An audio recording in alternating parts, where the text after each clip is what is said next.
Another way of looking at stocks is by where the stocks are traded. Most of the large blue-chip stocks are traded on the New York Stock Exchange. The NYSE, also called the Big Board, lists about 3,000 firms, including many foreign companies. The NYSE uses an auction method of trading stocks where a so-called specialist matches buy and sell orders. This method of trading stocks is also seen on the American Stock Exchange, or AMEX. The AMEX is smaller than the NYSE, and the AMEX lists a relatively large number of energy companies. The Big Board's main competitor, however, is the NASDAQ market. Although NASDAQ lists 5,000 companies, or 2,000 more companies than the NYSE, the total market capitalization of the Big Board is larger than NASDAQ. This is because NASDAQ lists smaller, newer companies. However, many multi-billion-dollar companies like Intel and Microsoft are listed on NASDAQ. NASDAQ, however, uses a different method of trading stocks. Unlike the NYSE, NASDAQ does not use specialists to match buy and sell orders. Instead, NASDAQ features a number of so-called market makers. These market makers must offer bid and ask prices for those stocks that they make a market in.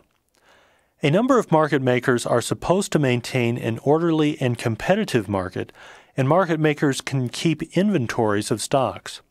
In fact, the ability to buy and sell stocks from their inventory gives market makers a good chance to make money.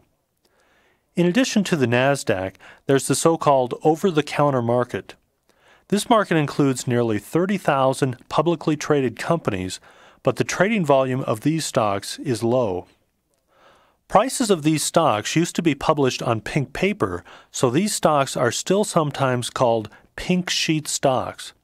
These stocks aren't listed on any of the major exchanges, but they are still publicly traded. Many of these stocks are low-priced, so-called penny stocks. If you ever get a cold call from a broker trying to sell you a fast-rising but unknown company, think twice before buying the stock.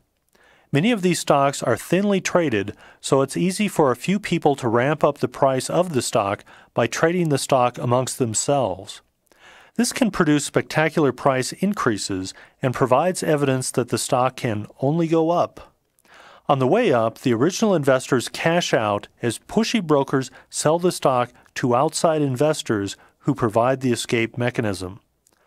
However, after the original speculators leave, trading volume in the stock dries up, and the outsiders are left holding expensive shares that they can't sell to anyone at any price. There are many excellent small companies that aren't listed on the major stock exchanges, but unless you know what you're doing, here's a good piece of advice. Don't buy any stock whose value you can't determine by looking it up in your local newspaper.